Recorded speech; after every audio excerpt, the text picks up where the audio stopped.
Muy buenos días, tengan todos los presentes. Es un gusto y un placer muy grato darles a todos la bienvenida a este evento que es patrocinado por Grupo Ociosa y a todos nuestros tan apreciados amigos que nos acompañan esta mañana. Queremos agradecer que hayan hecho arreglos en sus agendas apretadas para estar en esta ocasión. Tendremos una conferencia muy interesante, pero me gustaría que les diera la bienvenida a nuestro anfitrión principal el día de hoy, quien les hizo extensa la invitación, el director general de Grupo Ociosa, Jorge Huguenín. Bueno, voy a empezar, si me permiten, igual que ayer. Hola, ¿cómo están? Los había saludado. Gracias, Carlos, gracias. Brevemente, yo quisiera, porque además algunas personas, sobre todo los que no estuvieron ayer, los que no son parte de la empresa, explicarles un poco, porque la gente me dice, bueno, ¿y esto de qué se trata? ¿Qué tiene que ver con la empresa? ¿Cómo está el asunto? Entonces, si me permiten, primero déjenme, por supuesto, agradecer a todas las personas que no forman parte de la empresa, que no forman parte interna de la empresa, agradecerles que estén aquí. Es parte de la chamba que estamos haciendo en la empresa, generar desarrollo hacia adentro y hacia afuera.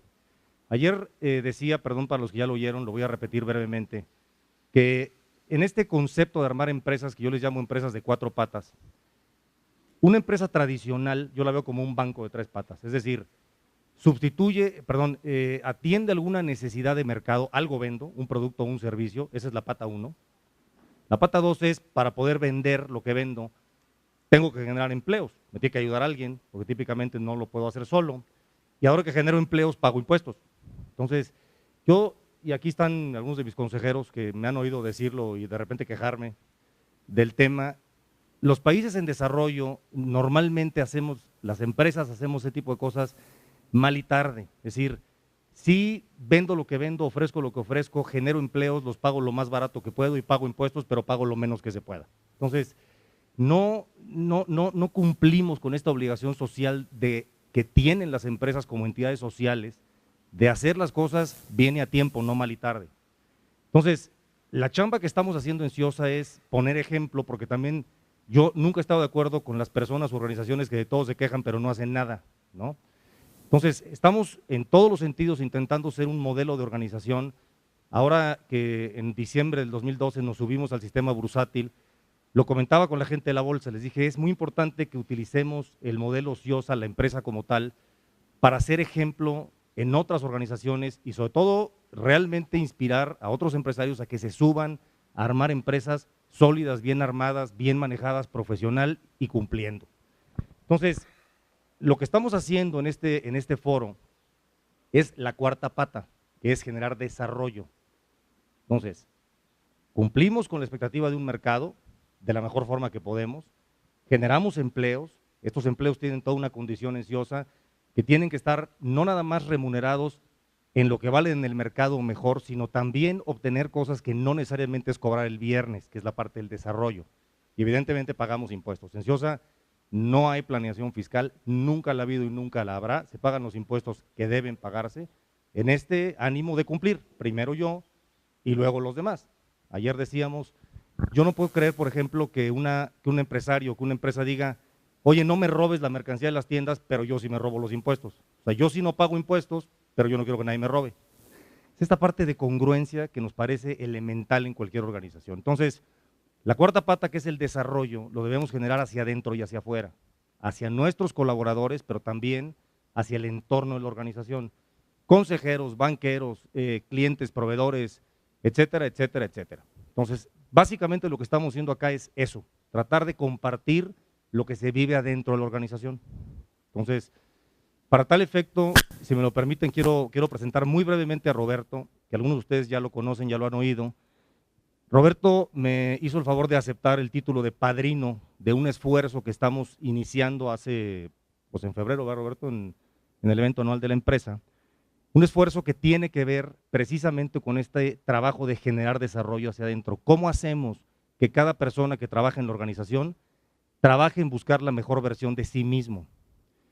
Yo estoy absolutamente convencido que una organización que tiene un grupo de personas sólido, es inalcanzable. Simplemente es una ventaja competitiva dificilísima de copiar. Ayer, por ejemplo, hablábamos con Roberto, para poner un ejemplo mexicano y no salirme de las fronteras, Empresas en México que lo han hecho, Grupo Bimbo, la panificadora más grande del planeta, con una filosofía muy parecida, siempre trabajando en la parte interior de las personas que forman parte del Grupo Bimbo. No es que no nos… Porque esto es importante, de repente, vamos, me preocupa que de repente bancos, consejeros, tal, puedan pensar que Jorge ya se volvió monje, ¿no? Ahora porque además va a ser el camino de Santiago y entonces al rato lo vamos a ver de túnica y la empresa se la llevó el diablo, porque todo el mundo a rezar. No tiene nada que ver con eso. Yo creo que hacer que las personas, y por supuesto empezando por mí, realmente trabajemos en lo que importa en una persona, no tiene nada que ver con ser monje, ni cura, ni nada por el estilo. Es simplemente hacer conciencia de lo que importa en la vida. Y lo que sucede en una organización y en una persona es que los resultados llegan solos, pero llegan como consecuencia. Ahorita tenemos el gusto por aquí de tener a uno de nuestros clientes y a su esposa, que ya se me perdió, aquí está su señora esposa, pero el señor, ¿dónde ande? Ahorita lo encuentro. Y precisamente les comentaba eso, cuando uno aprende a servir a un mercado, no a venderle, por supuesto las ventas llegan solas, pero no estamos buscando vender, estamos buscando servir. Por supuesto que vendemos más, y esa es la consecuencia. Entonces, ese es el contexto general. Entonces, decía, Roberto me hizo favor de aceptar ser el padrino de este esfuerzo, de dirigirlo, de dar el concepto. Lo bajaremos, por supuesto, a través de profesionales locales. Y bueno, pues sin más, les presento a Roberto. Para quien no lo conoce, Roberto, además a quien agradezco mucho que siempre que lo llamo hace todo lo que tiene que hacer para estar acá con todos los compromisos que tiene entre Argentina y otras partes del mundo. Para mí es una persona que en lo personal he estado muy cerca de él los últimos, vamos a ver, 6, 8 años. Y son de estos mensajes, la conferencia de hoy, son de estos mensajes que vale la pena llevarse porque no, es como los medicamentos de efecto prolongado. No es algo que me llevo de aquí, entendí todo completo y mañana empiezo a aplicar. Hay cosas que sí, algunas, muchas no. Son de estas cosas que vale la pena llevarse para la vida, porque algunas de repente 4 o 5 años después dices, ah, ya le entendí a qué se refería. Y ahí es donde hay que aplicarlo. Es una conferencia, dura 3 horas, 3 horas y media como tal.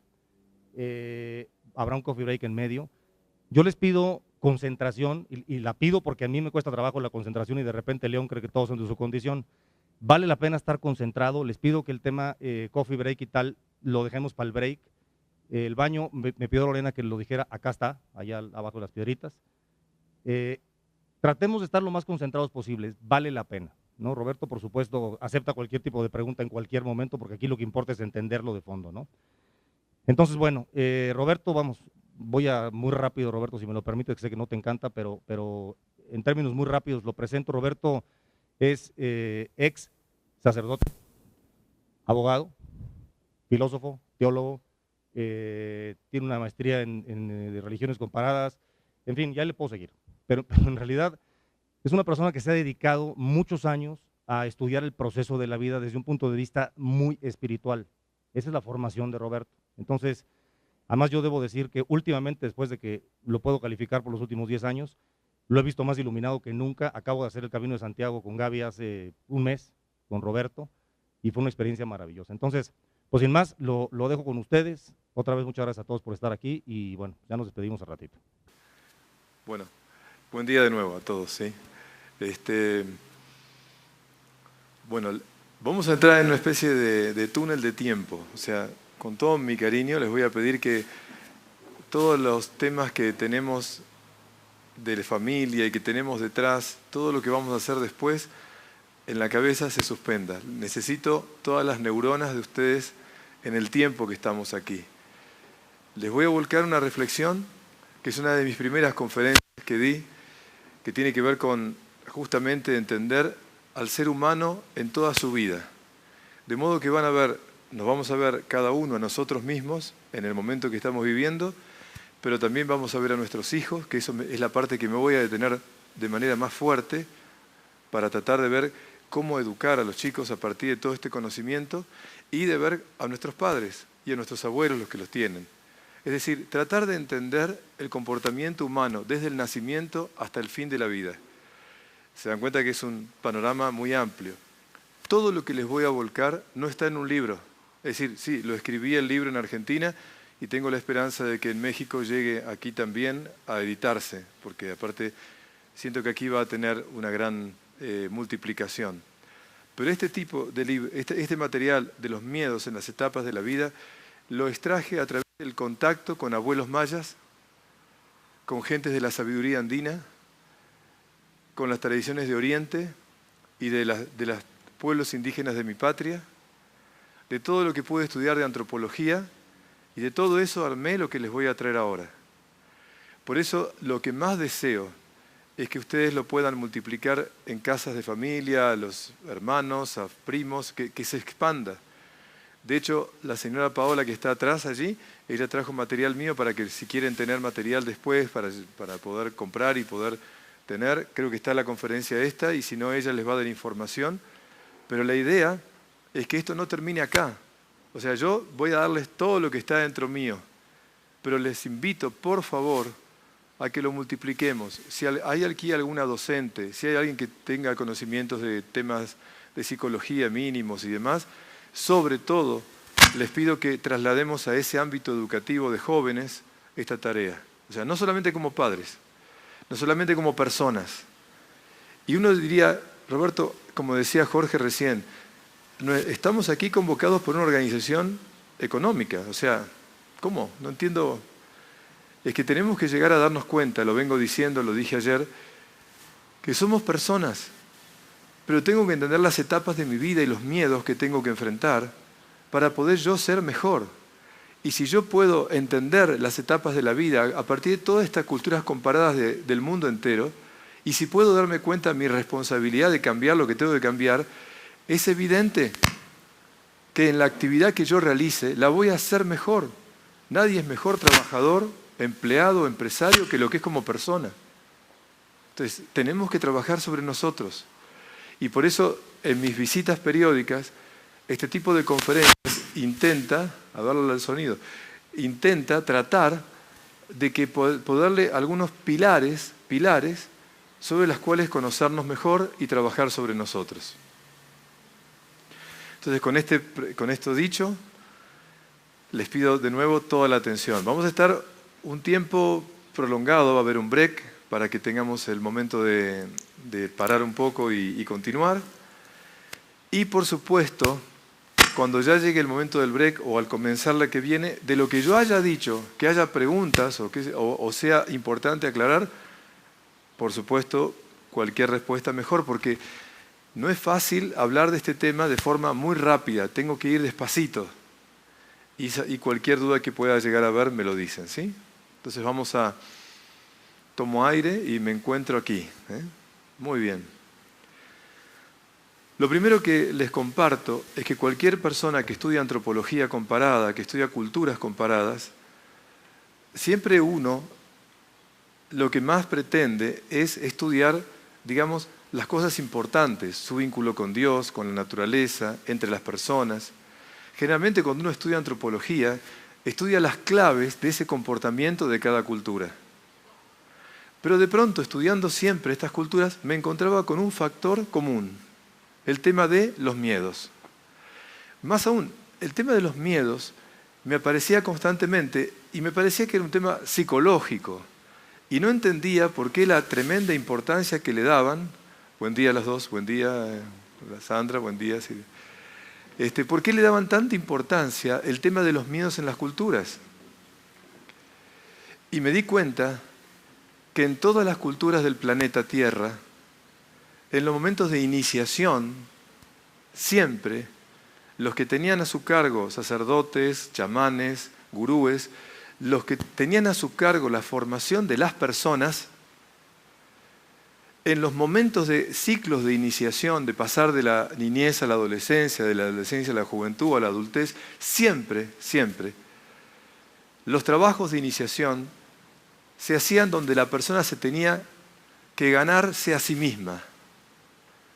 Es decir, tenía que vencerse a sí misma. Eran pruebas donde tenía que la persona triunfar sobre sí mismas. De hecho, nosotros conocemos todo lo que es el arte oriental, las culturas orientales del tai chi, el aikido, kung fu y todo esto, en donde uno ve que todas estas artes marciales tienen como común denominador que la persona logre vencer al contrincante. Pero en realidad, todas estas artes marciales se basan en que la persona tiene que vencer su propio miedo y estar en un estado de interioridad tan fuerte que pueda responder a lo que está afuera de manera totalmente armónica.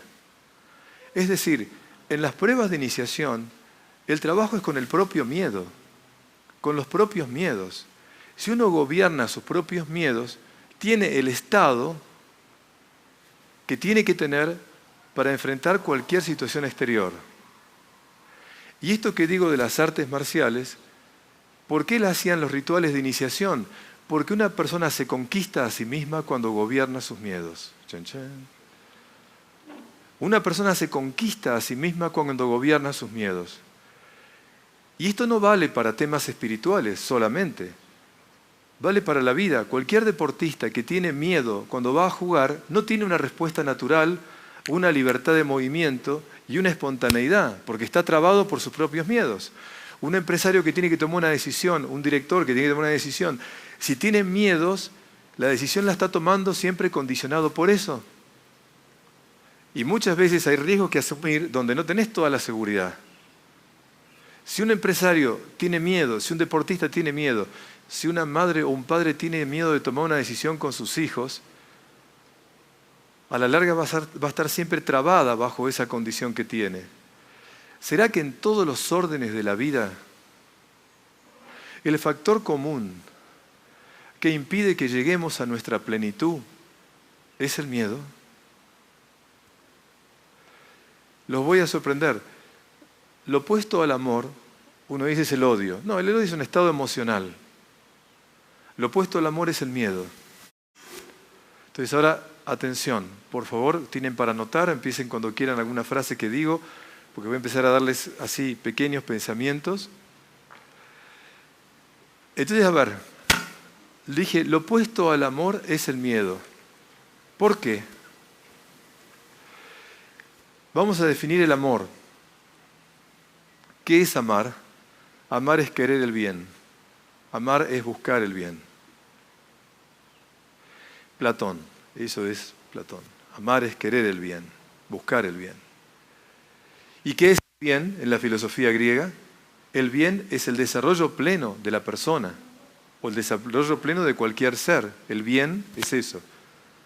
El bien de una planta es que se desarrolle plenamente. El bien de un animal que se desarrolle plenamente. El bien de una persona es que se desarrolle plenamente con sus talentos y sus dones.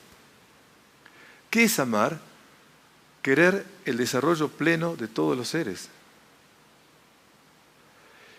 Y amarme a mí mismo, ¿qué es, Roberto? Es querer mi desarrollo pleno. No tiene nada que ver con el egoísmo. El egoísmo es vivir para mí la mejor comodidad posible, el mejor beneficio. El amor a uno mismo es dedicar tiempo y energía a superarme, a desarrollar todos mis talentos. No tiene nada que ver con el egoísmo. Amarse a uno mismo es desarrollar todos mis dones y mis talentos. Eso es amarse. Entonces, amarme es buscar mi propio bien y mi desarrollo pleno. Entonces, atención, el amor siempre, el amor a mí mismo, siempre hace que yo busque superarme, siempre busque la plenitud, siempre busque avanzar hacia un crecimiento, el amor. ¿Y qué hace el miedo? Lo que nuestras abuelas decían, más vale malo y conocido que bueno por conocer. Más vale la seguridad que complicarte la vida. El miedo hace que no te desarrolles, que te cuides, que te quedes en lo seguro, en lo cómodo. El miedo hace que te achiques. El miedo siempre dice tapa y calla. El amor siempre dice abre y habla. El amor siempre dice abre y habla. Por eso en un matrimonio, cuando no hablamos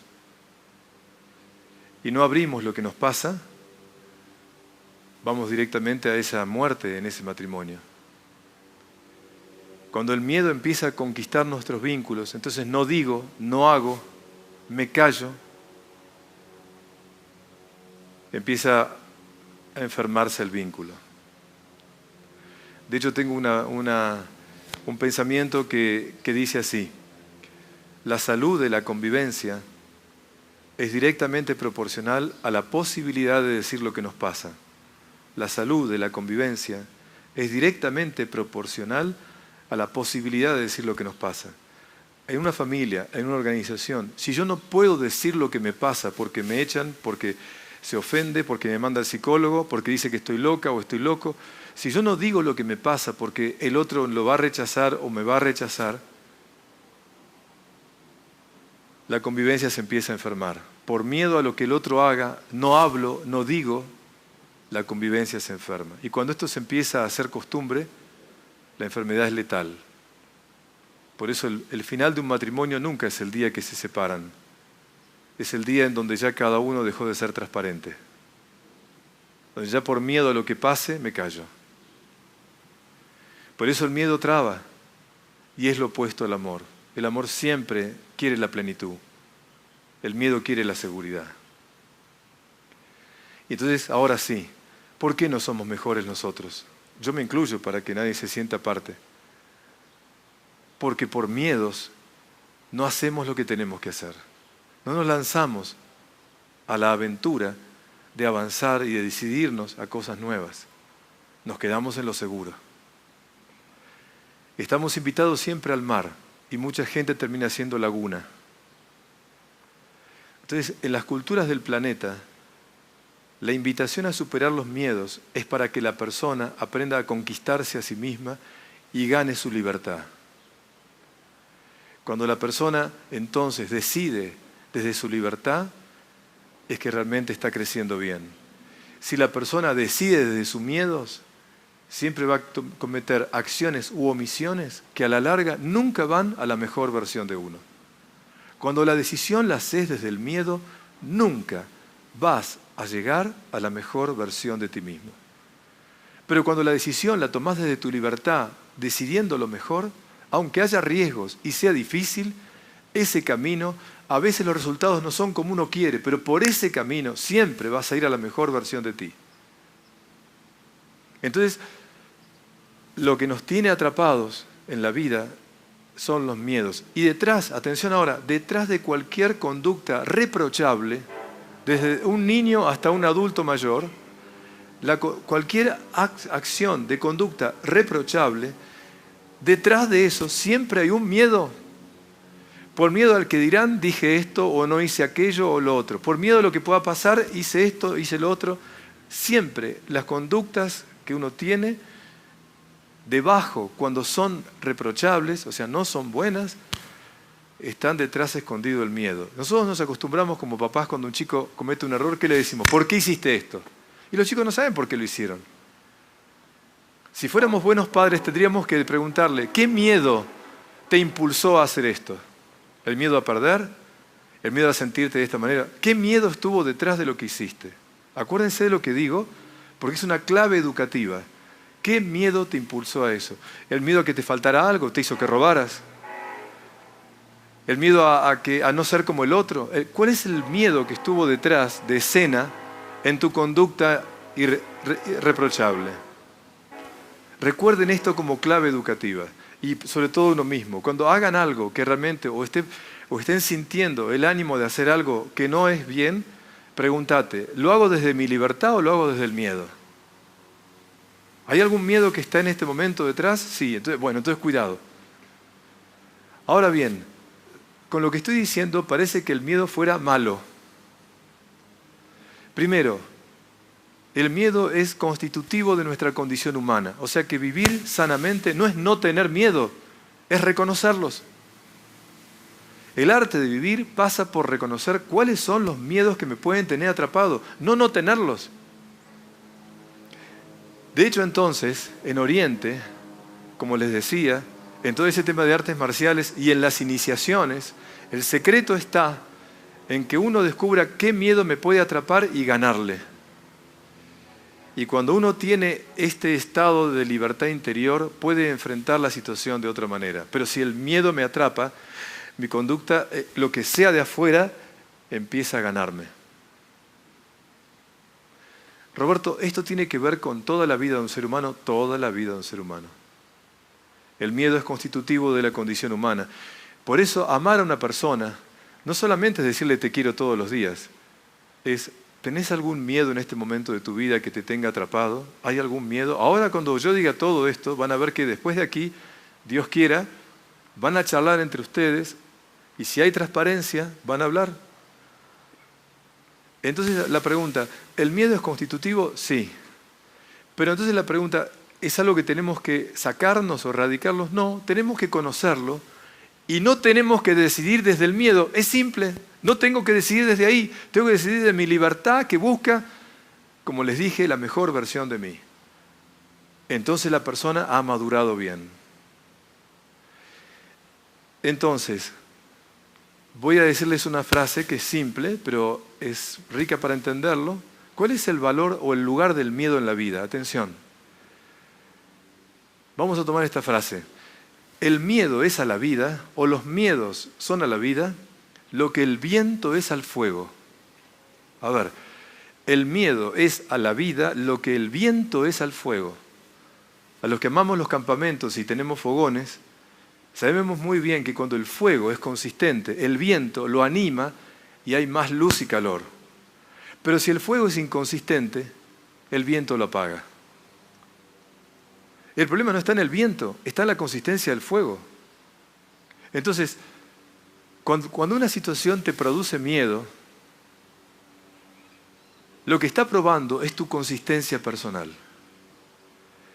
Si estás frente a decisiones que tenés que tomar y te producen miedo, es como el viento. Si vos estás consistente, esa situación o esa adversidad o lo que tengas que atravesar que te produce miedo, va a sacar lo mejor de vos.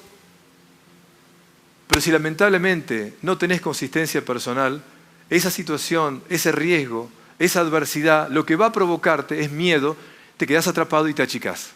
Te ganó, te apagó.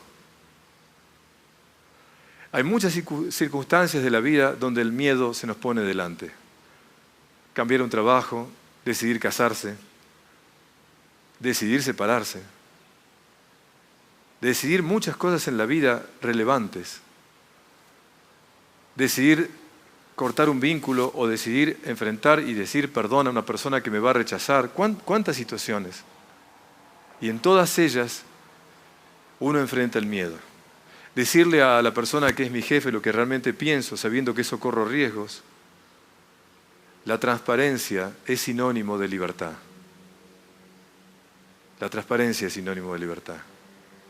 Entonces un matrimonio, una comunidad, una familia, donde hay transparencia, hay libertad. Cuando tapamos, para que no se, por miedo a que se ofenda, por miedo a esto, lo otro, cuando tapamos, enfermamos la convivencia. Entonces sí, en todas las culturas, el reconocimiento de que el miedo es, entre comillas, un amigo enmascarado, que viene a mi vida para probar mi consistencia. Entonces, cuando alguien tenga miedo, en vez de taparlo, hay que decirle bienvenido, ahora me toca ganarte. Ahora me toca que no me domines. Roberto, esto que dices, ¿cómo se baja a la vida? ¿Cómo se lleva a la vida? Vamos a ver un primer ejemplo que es la imagen de un santo en la tradición cristiana que es San Jorge. Así como hablé del arte marcial en Oriente, en la tradición cristiana existe este santo muy extraño. Primero porque tiene un dragón, entonces ya parece una cosa mítica o rara. De hecho, en la tradición cristiana sostener este santo era como una locura, porque es como que mostraba la irracionalidad de una religión al tener un santo así. Pero los íconos en la tradición bizantina eran más simbólicos que reales. Entonces la pregunta, ¿qué significa San Jorge? Algunos dudan de que existió, otros que es un mártir del siglo IV. Pero la realidad del siglo IV, ¿sí? La realidad es que San Jorge representa algo, que es nuestra condición humana. Fíjense bien, está en un caballo blanco, que es la conciencia libre. La espada que tiene una cruz arriba, y es la espada del amor. Y el dragón que está ahí, que no está muerto, atención, está vivo, está dominado, es el miedo. Si alguna vez pueden, los que no lo hicieron, lean el libro, ¿cómo se llama? ya va a venir. El caballero de la armadura oxidada. Si no lo leyeron, es un cuento corto. El caballero de la armadura oxidada. Si lo leyeron, me entienden bien. Los que no, sepan que hay un momento del capítulo del libro donde el caballero tiene que pasar por distintos lugares. Y en un lugar se encuentra con un dragón al que tiene que enfrentar. En Occidente, los dragones simbolizan el miedo. Y generalmente están, como parece en la cultura de Tolkien y en todas las del Hobbit, están siempre en la puerta de una cueva, cuidando un tesoro. ¿Cuál es la idea mitológica de esto? Que el miedo, para llegar al tesoro, tengo que vencer el miedo. Pero lo venzo, miren bien, no lo destruyo, lo tengo sometido al miedo. ¿Y qué hay detrás, que es lo importante? Para que este caballero llegue a donde tiene que llegar, tiene que someter el miedo. Detrás está una princesa o una doncella. ¿Qué está diciendo eso? Que para amar incondicionalmente tengo que vencer mis miedos. Para amar verdaderamente a una persona tengo que vencer mis miedos. Si por miedo, como dije, a todo lo que dije antes, ¿qué dirá? ¿Qué me va a pasar? ¿Se va a ofender? ¿Se va a vivir con el padre? ¿No va a estar conmigo? El típico de padres con hijos. O sea, si me empiezo yo a limitar por miedo, nunca voy a amar incondicionalmente a nadie. Y de hecho también a una amiga o a un amigo, si yo no le digo todo porque se va a ofender, porque se va a poner mal, porque se va a ir, me va a dejar, entonces por miedo no digo todo, me callo, al final termino siendo cómplice. Termino siendo cómplice de actitudes que no se deben, pero para que no quede mal, para que esto, para que lo otro. El miedo impide el amor incondicional que está representado con la doncella. Y el tesoro está representado con el castillo, que en la cultura antigua, el castillo es donde estaba un tesoro, pero no un tesoro material. El gran tesoro de las culturas antiguas era la sabiduría. ¿Y qué es la sabiduría? No viene de saber, viene de sabor, de saborear, del verbo sapere, que significa la sabiduría, la capacidad de saborear la vida. Una persona sabia es aquella que aprende a saborear la vida, a gustar la vida. No tiene que ver con acumular conocimientos, tiene que ver con experiencias bien digeridas de la vida. Repito, la sabiduría no tiene que ver con conocimientos, tiene que ver con experiencias bien digeridas de la vida. Tiene que ver con andar con una mirada de alguien que está a gusto en la vida. Por eso la persona que anda con cara de indigestión no tiene sabiduría. ¿Está? Entonces, mostrame con tu rostro tu sabiduría. La sabiduría siempre busca encontrar el sentido profundo, lo que tengo que aprender de las cosas, lo que está escondido detrás de cada situación y que tengo que darme cuenta.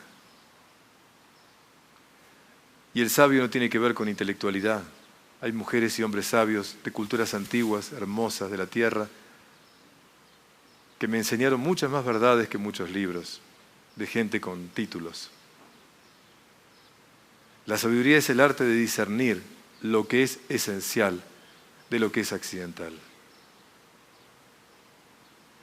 Y todos los presentes, yo me incluyo, a veces perdemos demasiado tiempo y energía con temas que no son importantes,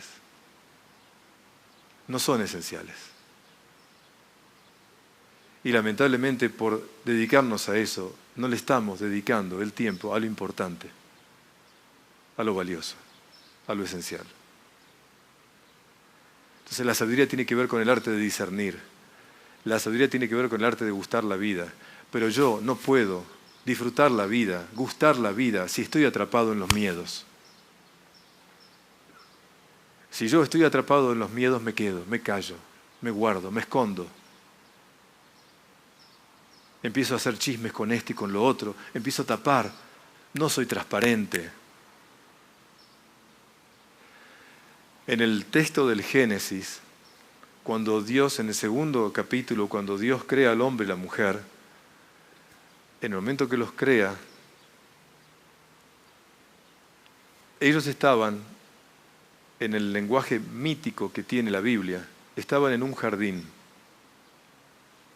Y por supuesto ahí dice la tradición que estaban desnudos. Y todos siempre sabemos por la iconografía popular que estaban sin ropa, tapados con una hoja de parra y todo eso. La Kabbalah, que es el estudio místico de la Biblia, enseña que la palabra desnudo no significa sin ropa, significa sin nudos. Significa que la condición paradisíaca de la condición humana es vivir sin nudos, es ser transparente. El paraíso, en realidad, es un estado en el cual uno vive cuando uno es transparente con el otro. Por lo tanto, el paraíso no está ni atrás ni adelante, está acá. Yo elijo el paraíso cuando elijo la transparencia. ¿Y qué pasó? Cuando el ser humano empezó a mal usar la libertad, ¿qué hizo? Dice la Biblia. Se tapó, porque le dio vergüenza. Se empezó a tapar. Y cuando apareció Dios en el lenguaje mítico, ¿qué hizo? Se escondió, porque le dio vergüenza. Eso es propio de la condición humana. Tapamos nuestras debilidades, tapamos lo que no nos gusta. Escondemos los miedos. No, yo no tengo miedo a nada. ¿Por qué? Porque nosotros como varones, sobre todo nosotros varones, decir que tengo miedo es ser débil. No, decir que tenés miedo es que sos hombre, sos un gran ser humano, porque además tengo miedo y estos son mis miedos, más hombre todavía. Tapar los miedos es lo que les acabo de decir, es esto de la vergüenza, de esconderme ante Dios. Muchas personas se alejan de la fe por la vergüenza que les da no poder superar sus propias debilidades. Es así. Y a veces se llenan de justificaciones contra la institución o lo que sea, pero en el fondo es como que me da vergüenza ponerme cara a cara con Dios cuando yo no puedo superar o cambiar esto. Mi vergüenza me aleja. Entonces, seamos honestos. En la condición humana tapamos lo que no nos gusta que vean de nosotros. Y entre los varones, repito, el tema del miedo, eso hace que tapemos cosas y nos creamos machos porque no tenemos miedo a nada. Es patético, es todo lo opuesto a que todas las culturas antiguas han enseñado sobre la condición humana. Bendigo a la mujer, a las mujeres que tienen más habilidad de darse cuenta que hablar de sus miedos es lo más sano que hay. ¿Por qué? Porque al ponerlo afuera lo puedo empezar a conquistar. Igual que en el caballero, en el libro de el caballero de armadura oxidada, exactamente. Igual que eso. Le ganó al miedo cuando lo pudo ver, se lo puso delante y dijo, yo voy a poder contigo, pero lo veo, no lo tapo, no lo escondo. El paraíso está en lo que yo haga. Por eso vivir desnudos es ser transparentes. Primero conmigo, no mentirme, no justificarme.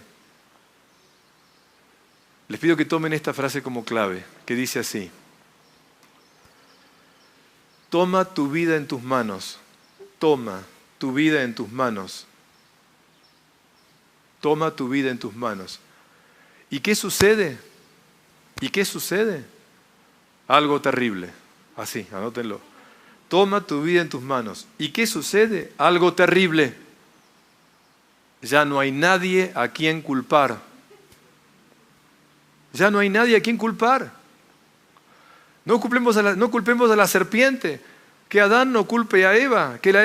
Dejemos de culpar a alguien. Hacete cargo. Reconoce tus miedos. Superalos o pedí ayuda. Pero no te justifiques. Anoten esta segunda frase. Justifica tus limitaciones y siempre las tendrás. Justifica tus limitaciones y siempre las tendrás. Y atención ahora, los que somos papás, justifica sus limitaciones y siempre las tendrá. Justifica sus limitaciones y siempre las tendrá. Hacete cargo. Entonces, la desnudez que estoy hablando es una actitud de transparencia donde reconozco mis miedos, los puedo poner afuera y pido ayuda si es necesario. Eso es ser un hombre. Eso es ser un ser humano con las condiciones adecuadas. Y fíjense lo importante entonces, la sabiduría, el arte de saborear la vida, el arte de disfrutar la vida, depende de que yo gobierne mis miedos y no que me achique y que diga lo conveniente y que diga ¿cómo se dice en las empresas? Lo correcto, lo políticamente correcto. Basta de decir lo políticamente correcto. Basta que en la familia empecemos a decir las cosas para quedar bien. Basta. O no digas nada o decís lo que tenés que decir, pero no digas las estupideces que decís. Basta. No, pero yo digo eso para que el otro no se ponga mal, para que esto, para que el otro... Terrible, patético. Toda conducta inmadura. No, o te hablás o callás, pero no digas estupideces. Eso es conquistarse a uno mismo.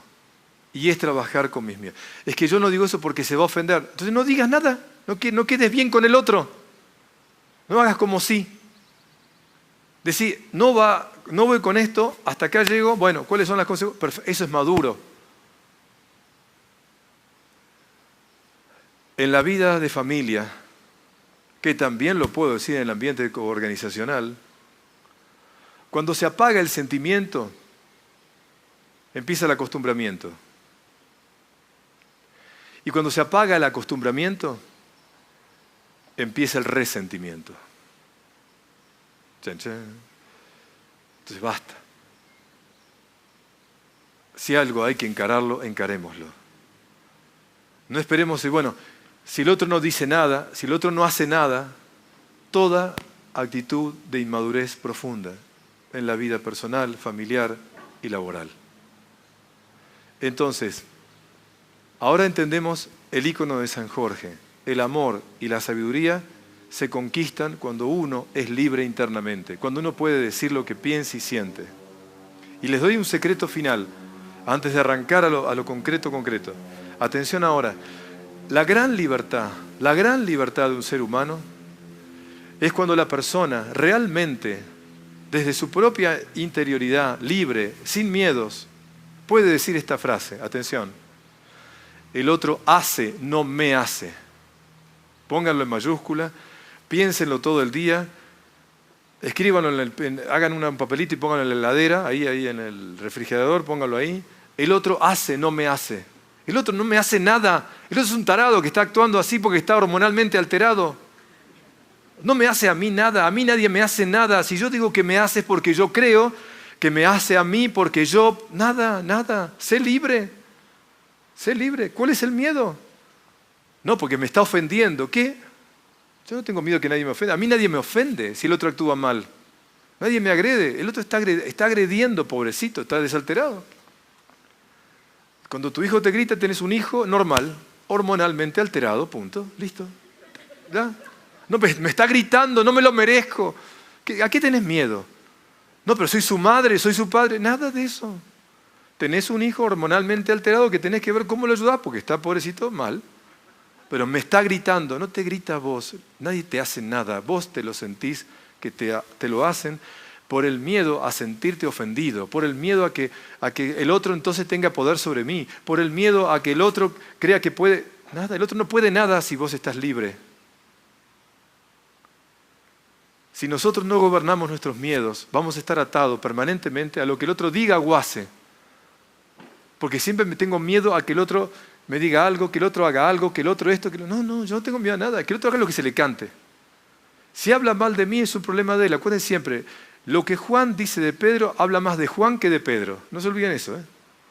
Lo que Juan dice de Pedro habla más de Juan que de Pedro. Si Juan habla mal de Pedro, habla más mal Juan de que es una persona que no sabe contener lo que tiene y ser respetuoso, y comete el error primero, que en la convivencia es tremendo, es hablar de los otros cuando no están presentes. Eso es una falta de ética básica. Yo no puedo hablar mal de nadie que no esté presente. ¿De quién habla? Mal de mí, de que no tengo ética. No habla del otro, habla a mí, que no tenés una ética cuando hablo mal de alguien que no está presente. Y no lo hagamos delante de nuestros hijos, porque enseñamos lo que sabemos, pero contagiamos lo que vivimos. Enseñamos lo que sabemos, pero contagiamos lo que vivimos. Entonces, no le contagies el hablar mal de los demás. En casa no se habla mal de nadie que no esté presente. Díganlo, explicítenlo. Todos los problemas vinculares familiares se basa en esto. En no tener la capacidad de hablar con la persona que tengo que hablar. No, es que si hablo con ella vamos a tener un problema, entonces por miedo al conflicto no le digo nada, pero lo voy diciendo por todos lados. Y eso pasa en el trabajo también, punto. ¿Miedo a qué? Pero si se lo digo por ahí, enfrentar el miedo, decir lo que tenés que decir, no lo escondas, no lo tapes. Y peor, no lo hables con quien no tenés que hablarlo. Si me pongo vehemente, perdónenme, no es contra ustedes, es porque me duele. A mis 58 años me duele escuchar dramas familiares de todo tipo. Por esto tan básico que nos olvidamos, alguien tiene que volver a decirlo. Repítanlo conmigo a todos lados, esto es básico. Y pescate. ¿Por qué estás hablando mal de él? ¿Porque le tenés envidia? ¿Porque tenés miedo a no ser como él? ¿Por qué hablas mal de ella? ¿Por qué? Porque si se lo decís a ella se va a ofender, entonces mejor se lo digo a alguien donde yo me descargue. ¿Cuánto de eso hay en la convivencia humana? Eso es miedo a enfrentar las cosas. Toma tu vida en tus manos. ¿Y qué sucede? Algo terrible. Ya no hay nadie a quien culpar. Basta. Entonces ahora sí me entienden. El miedo es constitutivo de la condición humana. Lograr vencerlo no es que no tengamos, sino que lo tengamos bien claro, no lo tapemos, no lo escondamos, Adán y Eva, y aprendamos a volver al paraíso, que es la transparencia. Qué lindo en un hogar donde podemos todo hablar de todo. Yo a mis hijos les digo, 21 y ahora cumple Florencia 24 años, les digo, chicos, siempre díganme todo. Si algo me va a molestar, les digo, mirá, me cuesta por la manera en que me lo estás diciendo porque me duele por algo, pero prefiero jamás se queden con nada, jamás. Si algo ustedes creen que me puede afectar, prefiero que me afecte y lo trabajemos a que no me lo digan a mí porque los adoro. Porque necesitamos aprender la transparencia. Porque en mi historia personal, chicos, a mis hijos, siempre que no fui transparente me equivoqué. Que aguanté, que tapé. Con justificación, siempre justificación. Por esto, por aquello, por aquello. Entonces, esta honestidad es el secreto. Con esto que les digo, saltamos al paso siguiente. Cuando empecé a tratar de entender lo que las culturas antiguas me enseñaban, logré encontrar esta clave. Hay 5 dragones en la condición humana. Hay 5 miedos en la condición humana. Y lo más interesante, que estudiando las culturas antiguas, descubrí que estos dragones se nos presentan en etapas de la vida de 7 años. Atención. Quiere decir que la vida humana se puede ir mostrando a través de ciclos de 7 años. La idea de que la vida humana sigue ciclos de 7 años es arquetípica, está en todas las culturas. La ciencia hoy día, a través de los estudios endocrinológicos y estudios que tienen que ver con la biología, han descubierto que el ser humano a 7 años cambia todas sus células y aparte hace una transformación hormonal. Entonces lo que las culturas decían antiguas, la ciencia hoy lo afirma. ¿Qué cosa? Que el ser humano atraviesa permanentemente ciclos de 7 años. Y esto empieza desde el nacimiento. Atención ahora, cuando uno estudia las culturas antiguas, hay como una clave fundamental. El ser humano sigue 12 ciclos de 7 años, 12, es decir, 84 años. Para las culturas antiguas, el número 12 significa la manifestación. En el mundo antiguo, los números no significaban solo cantidades, sino cualidades. Entonces, el número 12 significa la manifestación. Por eso Jesús tuvo 12 apóstoles. Buda tuvo 12 discípulos. Iban a ver que hay 12 signos del zodíaco y y todas las distintas manifestaciones. La Virgen tiene 12 estrellas. Siempre el 12 es lo que se manifiesta. Conclusión. 12 ciclos de 7 años, arquetípicamente es la vida de la condición humana. Por supuesto, en las culturas más antiguas, el ser humano vivía mucho más porque tenía medicina natural, tenía comida sana, etcétera, etcétera.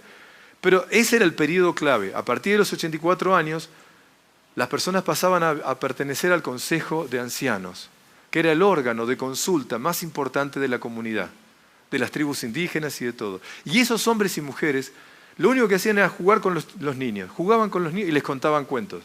Pero cuando llegaba el momento clave se los llamaba para consultarlos sobre las grandes decisiones. 12 ciclos de 7 años.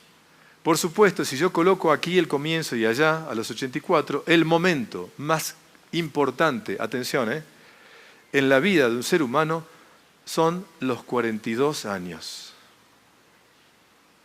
Y la crisis de los 42 años es la más importante en la vida de un ser humano. Y entonces ahora síganme. Para estas culturas, cada 7 años, el ser humano, el matrimonio y las organizaciones humanas siguen ciclos de 7 años. Y la comezón del 7º año de las abuelas es cierta. Cada 7 años el matrimonio entra en crisis. Cada 7 años la persona entra en crisis. Pero la palabra crisis, que se escribe con K, viene del griego, del verbo krino. Krino significa decidir y crisis es momento de decisión. Quiere decir que cada 7 años la vida me invita a que revise mis decisiones y me dé cuenta si mis decisiones están en orden a la mejor versión de mí o no. La vida me está invitando a eso porque en el fondo, si somos creyentes, podemos decir que Dios detrás de la vida me está invitando a que no pierda mi vida, a que no la malgaste, a que no vaya por un camino equivocado, a que realmente llegue al blanco, como decía ayer. Entonces, cada 7 años el ser humano entra en crisis y esa crisis, a veces, como no tenemos conciencia de lo que digo, lo percibimos como un momento de revolución. No estoy a gusto con lo que tengo, no me siento bien con esto, me siento mal con aquello. Empiezo a sentir una serie de sensaciones que no sé cómo traducirlas. A veces pienso que es un problema de la edad, a veces pienso que es esto, y no sabemos que detrás de todo esto hay un factor común, que es que cada 7 años todas tus energías empiezan a moverse. Serrat lo dice mejor como poeta. De vez en cuando la vida toma conmigo café. Y está tan bonita que da gusto verla. Se suelta el pelo y me invita a subir con ella a escena. De vez en cuando la vida. Cada 7 años la vida me invita a que me ponga en escena y me mire. No para que me juzgue. No para entrar en dramas. Para que corrija lo que tengo que corregir. Y en las culturas antiguas, cada ser humano, cuando llegaba a ese 7º año, se lo separaba de la comunidad, se le invitaba a que se fuera de retiro y que hiciera toda una experiencia de revisión de vida. Hoy día, nada de eso. Si alguno llega al 7º año de los periodos que digo, está raro, algo le pasa. Seguramente que tiene algún problema, algo debe estar haciendo algo mal. Y empezamos a buscar culpables o razones que no tienen que ver con nada más que la vida me está pidiendo que me revise. Entonces, los que acá no, 7, 14, voy, 21, 28, 35, 42, 49, 56, 63, 70, 77 y 84. Piensen en la edad de cada uno y piensen en la edad de sus padres y de sus hijos. Y lo que suele ser común es que cuando un hombre o una mujer llega a los 42 años, tiene a alguno de sus hijos en crisis porque tiene 7 años, alguno de la barra, y sus padres por ahí están en un septenio también, así que todo se empieza a movilizar. Y encima, si la mujer tiene 42 como él, están los dos en crisis. Y encima 7 años de casado, bueno, o 14 años de casado, bueno. Se suma. Roberto, nunca leímos la vida así. ¿Se puede leer así? Los invito al viaje.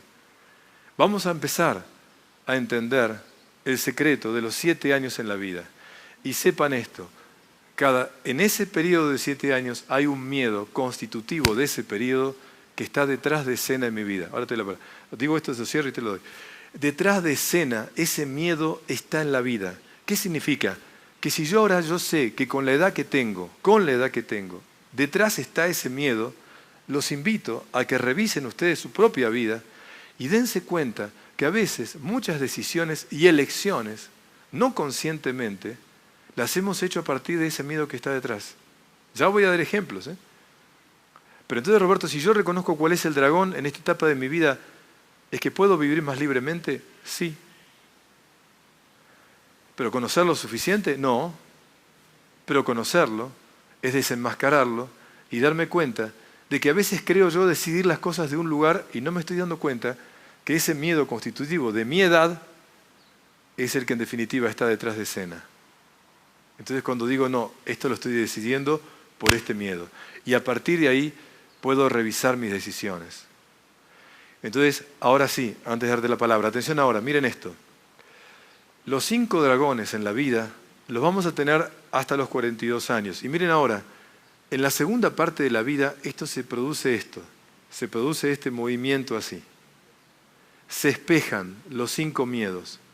Quiere decir que la vida de un ser humano hasta los 42 y desde los 42 se produce esto. Miren ahora, los niños y los abuelos tienen el mismo miedo. Por eso los abuelos y los niños tienen una tremenda afinidad, porque no conscientemente ellos están trabajando el mismo miedo. Y por eso en las tribus antiguas siempre los abuelos paseaban con los niños. En realidad eran las abuelas y los abuelos los que formaban a los niños. Y sobre todo hasta los 7 años, porque era el periodo donde los mismos miedos estaban atravesándose. Atención ahora, el problema es que hay abuelos nutritivos y hay abuelos tóxicos. Cuidado con eso. Ojo, ojalá que todo abuelo fuera un ejemplo, que fuera quien le contagia a los niños las grandezas del ser humano y no las miserias de un ser humano. Entonces en la vida, atención, siguiendo esto que les cuento, hay 2 tipos de personas, los que duran y los que maduran. Los que duran envejecen y los que maduran se hacen sabios. El que dura se queja de todo y siempre tiene cara de indigestión. El que madura siempre tiene una sonrisa y siempre tiene motivo para agradecer. Cuando golpees o toques el timbre en la casa de tus padres o tus abuelos, fíjate qué te recibe, una cara de queja o una cara de agradecimiento, una cara de indigestión o una sonrisa. Solo pensá. Si te recibe una sonrisa y si te recibe una persona agradecida, ese va a ser un gran formador de tus hijos. Si no, toma distancia, porque tenés un papá o un abuelo tóxico. No dije que lo deseches, dije tomes distancia. ¿Está claro? Pero esta sabiduría es muy clara, por eso abuelo y nieto son tan afines, ¿sí? Y si miren ahora, si ustedes se dan cuenta, aquí los 2 pulgares se tocan, hay un mismo miedo, y al cual vamos a llegar ahora pronto. Este miedo dura 14 años. Hay un dragón, que para ganarle tengo que estar 14 años luchando con él. Y ese dragón empieza a los 28 años y termina a los 42 años. Para que esto sea gráfico, ahora no me olvido, poné la imagen que sigue, no me olvido. O mejor, ponelo y preguntame lo que quieras que así... Buenos días, Roberto. Oye, la pregunta es que el periodo, ¿cuánto dura? ¿1 año? Dura 1 año, muy bien. En realidad, muy bien la pregunta. La crisis no es el día del cumpleaños. Es 9 meses antes y 9 meses después. Así dicen ellos. O sea, el periodo de crisis, gracias, es 9 meses antes y 9 después de tu cumpleaños. Así que el que esté cerquita de los 42, de los 35, sepan lo que digo. O sea, no llegó al cumpleaños, pero a 9 meses de distancia pueden pasar un montón de cosas. Escuchen lo que voy a decirles. A veces la crisis se manifiesta con problemas, con adversidades, como dije antes, con vientos que soplan para que te des cuenta, porque a veces no te das cuenta. Pero a veces la crisis, gracias a Dios, no llega por adversidades, sino que llega por la reflexión de darme cuenta que algo tengo que cambiar, que algo tengo que revisar en mi matrimonio, en mi organización, algo tengo que modificar. O sea, no siempre la crisis significa dolor o drama. Sí ocurren esas cosas. es porque no quiero escuchar. Y a veces aparece un tema de salud física, donde el cuerpo me dice lo que no quiero escuchar. Entonces a veces tengamos presente que cercanía de séptimo año suceden acontecimientos que me tengo que preguntar si algo me tienen que decir que no estoy viendo. Y qué lindo es que nosotros tengamos el hábito de, llegado ese septenio, nos escapemos. La naturaleza tiene 4 estaciones, la madre tierra tiene 4 estaciones. Cuando uno está cerca de un septenio, como les digo, o en medio de ese periodo, ahí, qué lindo sería que cada estación me retire 3 días, 4 días a la soledad, a encontrarme conmigo. La palabra soledad es ponerle sol a la propiedad. La palabra soledad es una experiencia antigua de las culturas de retirarme a tratar de poner luz y claridad a mi vida, a mi edad. Una persona madura, lo voy a decir después, es aquella que sabe retirarse a la soledad, a encontrarse consigo, con uno mismo. Ser solitario es estar en ausencia de los otros. Estar en soledad es estar en presencia de mí mismo. Ser solitario es estar en ausencia de los otros. Y nunca ser solitario es sano.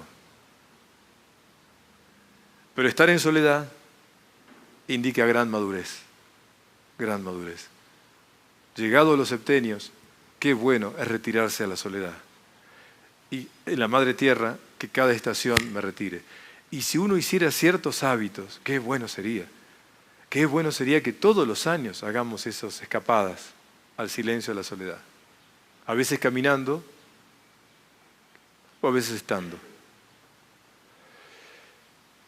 Miren lo que está puesto acá. Este símbolo se llama chacana, que es el símbolo de la cruz andina. Y observen que el primer pedacito dice de 0 a 7, ¿ven? Y esa edad corresponde a los 63 y 70. De 7 a 14 corresponde a la de 56 y 63. De 14 a 21 es la edad que corresponde, el mismo dragón, en la edad de 49 y 56. De 21 a 28 es el mismo dragón que voy a enfrentar de 42 a 49. Y acá viene el tema. De 28 a 42 años es el ciclo este de 14 que les dije, que es el que tengo que enfrentar. Que atención ahora, lo voy a volver a encontrar al fin de mi vida entre los 70 y los 84 años. Pero hay un secreto en la lectura de esto, que descubrí conociendo más. Aquí, miren que la chacana va bajando hasta acá. A los 42 años, uno ven, es un periodo de afirmación, y aquí empieza el periodo de transformación, acá. Por eso es tan importante los 42 años, y ya voy a hablar de eso bien. Acá hay una puerta que se atraviesa. Atención ahora, y lo digo de forma rápida para que lo grabemos a fuego. En este momento, o elijo el tener o elijo el ser. Así como les digo, después hablo mucho más. Pero para que quede claro, a los 42 años, elijo el ser o elijo el tener. Atención, si elijo el tener, se me puede ir la vida restante en tener y sostener lo que tengo. Y hacer demasiado para tener y sostener. Pero si yo elijo el ser, elijo la vida entendiendo que lo importante es aprender. Lo importante es compartir. Lo importante es crecer interiormente. Y acuérdense lo que digo, crecer con C, por favor a todos los directores de la compañía anoten esto, crecer con C es algo que no podemos evitar. El pelo se va a encanecer, el cuerpito va a cambiar, nuestras arrugas van a aparecer. Crecer con C es inherente a la condición humana, pero crecer con S, no, eso depende de vos. Podés tener muchas arrugas y lamentablemente no haber crecido internamente.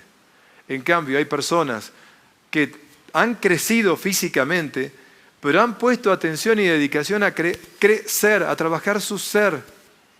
Y son los sabios que les dije, son las personas sabias. las que trabajaron su interior. Pero esto empieza acá a los 42 años. Así que los que están cerquita de ahí, agárrense. Agárrense porque es la clave. Y ahora voy a decir algo que duele, ¿eh? La segunda puerta, miren bien, esto va subiendo hasta llega a los 70, ¿ven? Ahí. Y ahí empieza la meseta final. En las culturas antiguas, a los 70 años, se pasa una puerta. A los 70 años se pasa una puerta. Y ahí, atención ahora, hasta esa edad todo puede modificarse. Siempre puedo pasar de un estado de conciencia alterada a una conciencia más elevada. Siempre.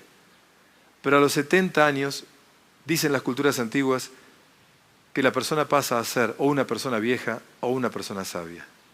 Chan, chan.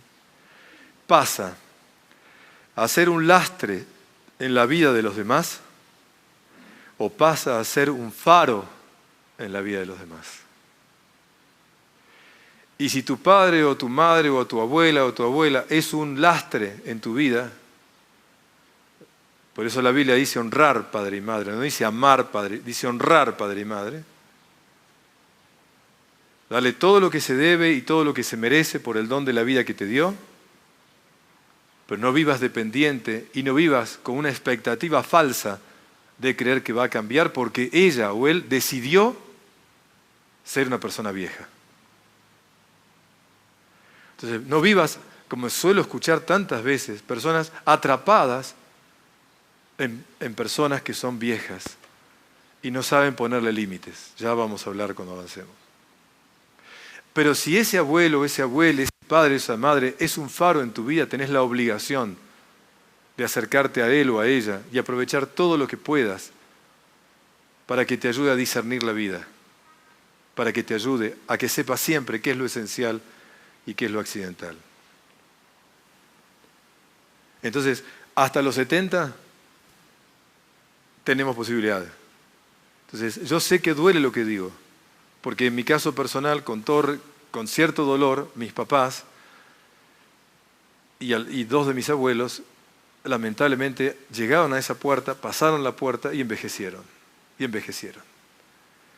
Y muchos dolores que uno acarrea en la vida es por no haber aprendido estas lecciones básicas y haber soñado que un día va a cambiar. Pero hoy me habló bien, hoy me dijo tantas cosas lindas, hoy parece que me entendió y a la semana hace todo lo opuesto. Es porque lamentablemente esa persona envejeció. Entonces, de eso vamos a hablar un poco más adelante, cuando llegue a esa edad. Entonces, ahora sí tenemos delante este cuadro que ayuda mucho para entender la época que estamos viviendo.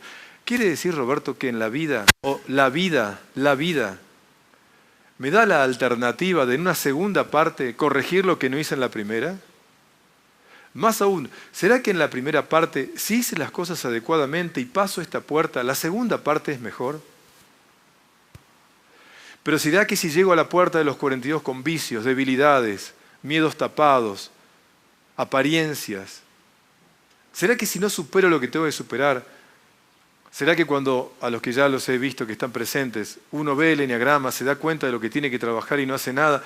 Si pasan esas puertas, si van pasando los momentos y no se hace nada, ¿uno va camino a la vejez? Sí.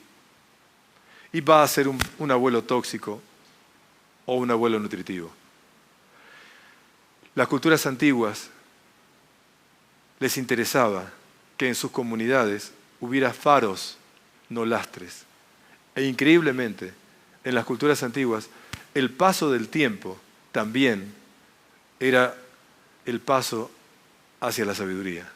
Hoy día, el estilo de vida que llevamos, lamentablemente, el paso del tiempo no es sinónimo de camino a la sabiduría.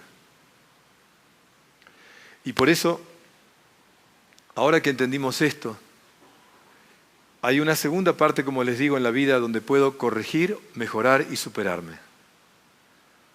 Y ahora vamos a la siguiente que sigue. Con esto voy a dar una introducción, hacemos un break y volvemos para lanzarnos a esto.